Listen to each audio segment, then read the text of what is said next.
Hey everyone, in this video I'm going to paint an entire set of scenery as quick as I can. Recently, Games Workshop sent Cut Off Paint the new Warcry set. Henry said, I want to paint one warband, and Ben said, well, I'll paint the other. So foolishly, I agreed to painting the scenery, which is awesome, so I thought it'd be a good idea, but there's loads of it. I don't play Warcry yet, but I thought, well, if I get the scenery done first, at least when I do a warband, I could use it straight away. So in my head, I thought this was a good idea, but when I started assembling it, I was like, these are amazing, but how the hell am I going to paint this in some good time? My first thought was I need to buy some spray cans to get that brown down much quicker, and then I'll use the airbrush, and hopefully the airbrushing will do 90% of the work. And I really don't want to spend that much time doing a lot of brush work because obviously that's much slower. So hopefully I can get away with a lot of airbrushing and some washes and it will look pretty cool. I absolutely love the Colourforge matte black primer. I've been using it for all my stuff recently. So I went and picked up the dark brown, which is basically Rhinox Hide, and then this light brown, which I'm not sure what it's supposed to be like, maybe Steel Legion Drab or something, but it's much paler. I tried them both out, and the pale one was awesome, but I think because I was going to airbrush all the highlights, it was a bit too pale for what I wanted. But if you don't have an airbrush, then I think you could buy this pale rattle can, and it would save you a bunch of time, and then you could just go in with some washes. But for me, obviously I've got an airbrush, so I wanted to use it. You can see here, this brown is amazing. It's just great coverage, and this is a perfect head start for everything I'm doing. So yeah, it was such a great idea to buy these spray cans. I went straight in there and started airbrushing some Mornfang brown highlights onto the trees. I thought I'm going to spray the bone quite pale and also the bamboo, so I'll probably start with airbrushing the darkest part of the tree, and then if that gets too light I can go in and neaten that up easier than some of the pale parts like the bone. I wanted to do this skeleton from another set just because it reminded me of the great skeletons in Zelda Breath of the Wild, and I'll probably use this for like my AOS games, but I thought it would be really fun to do at the same time. So I'm airbrushing it here with one of my favourite paints ever, and I think one of Henry's too, and it's Gobi Brown from Scale 75.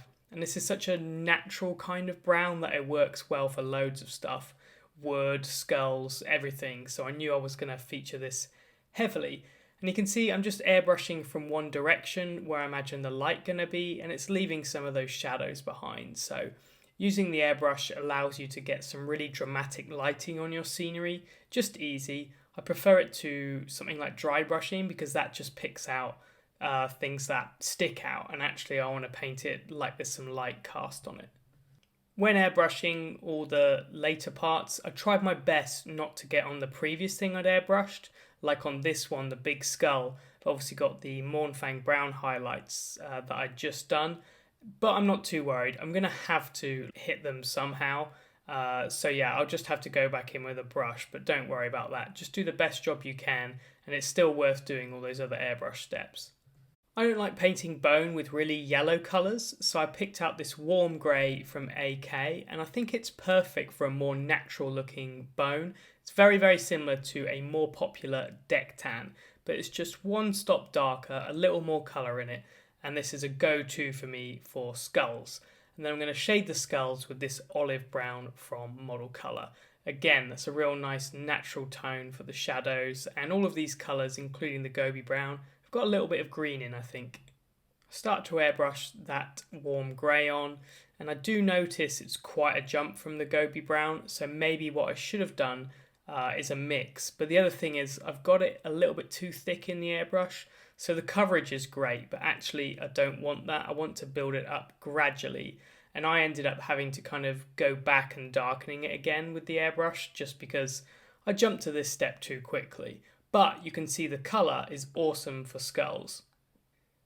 Here you can see my coverage is just a little bit too good, so I'm going to go back to the Gobi Brown and then eventually into the olive brown, but this time what I'll do is I'll spray from below. And this is a really nice way to get smooth blends, some really stark shading, and I always find the last colour you've airbrushed obviously covers the biggest area normally, and that allows you to see it a little better. So I think it's better to airbrush the shadows after the highlights instead of the other way around, and it just means you can get the right volumes and you can make sure you don't completely cover them. You can see this is adding loads more tone into the bone. I didn't intend that to rhyme, but we've done it now. Anyway, yeah, I really like how that's going to look, so I'm going to carry on and add this Gobi Brown to everything again.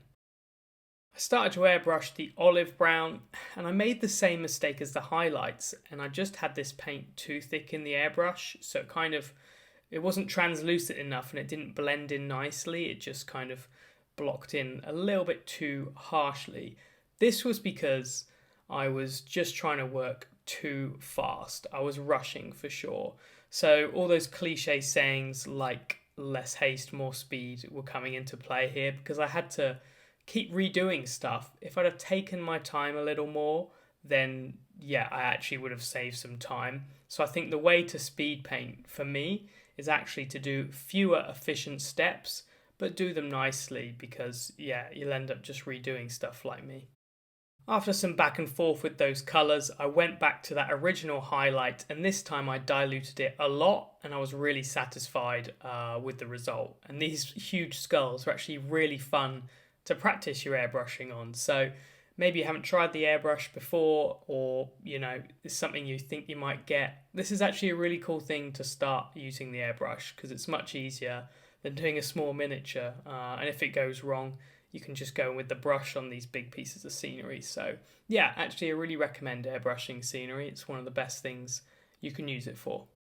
I did some rocks next, and I used this grey green because I wanted a little green tint to it, and I darkened it with some camouflage, and this was an amazing discovery because this is probably the bit that turned out the best for me, and I was looking forward to painting it the least. So I added some of that green grey into the cup, and then just a little bit of the camouflage green to knock it back. Learning my lesson previously, I diluted it quite a lot and it went really smoothly over the brown, and it was nice to have that contrasting brown underneath in the shadows, and I think this is why this part turned out so nice, because we have that contrast colour underneath.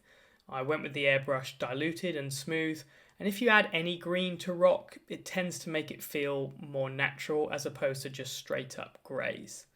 I then highlighted that with the green grey again, but pure this time. And yeah, I was really happy when this dried out. One thing on this project is I really did discover some nice little recipes that I'll be using on stuff that I paint slowly. And this rock one is definitely something I'm going to come back to.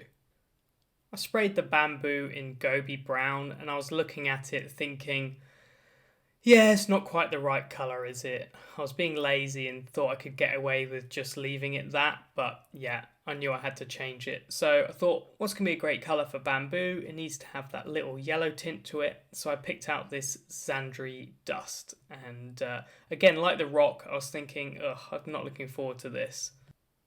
But this time I just took my time with the airbrushing. So instead of rushing, again, I diluted it properly this time and it was nice and translucent. And I just went a little slower to do these bamboo parts, and I was surprisingly satisfied with it. It was something I was procrastinating over starting because I thought, this is going to take ages. But it was actually really nice. It was really satisfying. And I think this is almost just the right colour for bamboo. That Gobi Brown was definitely worth doing. It's a really nice shadow and undertone for the bamboo, but it did need this Zandri Dust highlight, I must admit. And it does help for picking out all those wraps that are holding it together as well. I'm going to do two washes now, one with this acrylic burnt umber from Scale, and the other one with this oil paint from Winsor Newton. And the reason is I want to really dilute the oil paint so it's kind of a thin glaze, but I really want a thick, fast-drying, normal acrylic just to paint the groundwork on the side of all this scenery. I still make the acrylic into a wash, but it's fairly thick. I've obviously airbrushed all the sides nice and pale, so I want to take advantage of that. But I basically want the ground to be separated from all those bone areas. So yeah, a nice big brush, big old wash, and we'll try and paint this nice and quick. So I'm just hitting the sides here, and I use this burnt umber because when you dilute it, it holds together really well, and it's just really nice and dark, so it was perfect to really separate from those pale bones in the centre. And I just ran round this, all the parts, including the rocks, on every piece of scenery. I also went in and neatened up all the trees and stuff that had overspray, and I used a mix of Rhinox Hide with a touch of burnt umber in here, and I found having these nice and dark turned out nicer actually than the really pale colour I had before.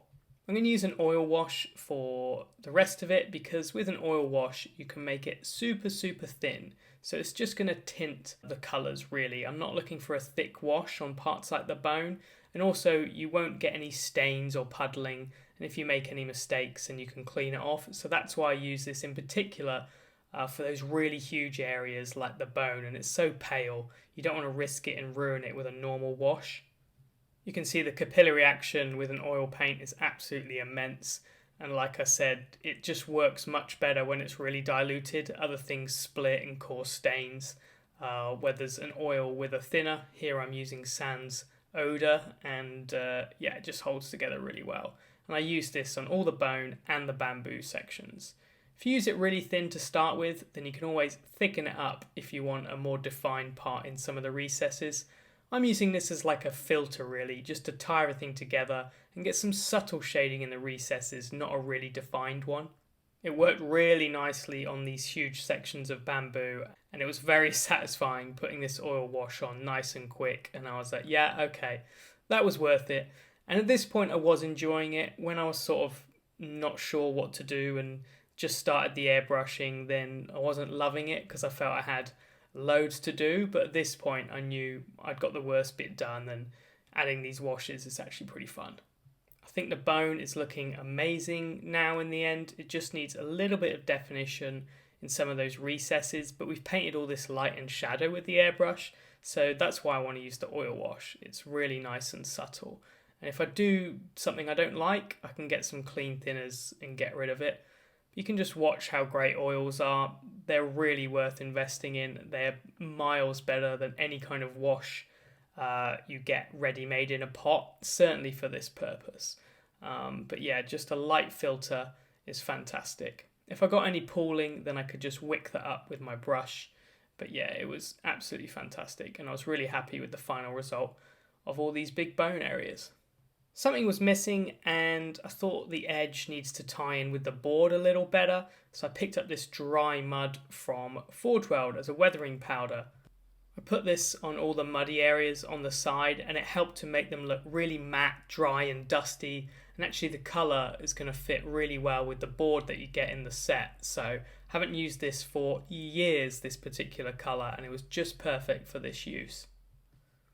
And at this point I left it there. I didn't really paint any of the details. There's just a couple bits of skulls and horns and things like that. I'm just going to leave them for now. What I'm happy with is I've got a really good foundation, and if I feel like adding detail to the scenery, I can do it any time. I was under a very strict deadline with this, so that's why I did want to speed paint it, and I think as long as you lay good foundations, it's okay to go back and do the details at another point. As long as you don't get thick paint and ruin stuff at the beginning, it's fine to kind of leave it basic, and then you can just add to it any time. Even though I didn't feel like doing this scenery, it's actually been really fun, and now I own some scenery. I always just want to paint the models, and then I finish them and I don't have a board to play with, so maybe this is the future. This is the way round to do it. Scenery first, and then you're allowed to treat. It's like having your dinner before dessert, right?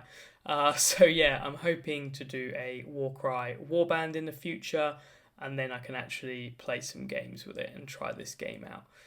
Well done to Henry and Ben for doing a fantastic job on the warbands, and it's really cool that Cult of Paint managed to do the entire set, because often we get sent these big box sets and we might just paint one miniature for a tutorial and that's it out of an entire set. So this was really cool to do this collaborative project. Hope you enjoyed the video. The best way to support Cult of Paint is to head up our Patreon. I'm on there most weeks trying to do the best tutorials I can. So if you like these videos, just show them to your friends, and yeah, please consider supporting us on there. Anyway, until next time, hopefully I can get back to painting some miniatures. See you soon.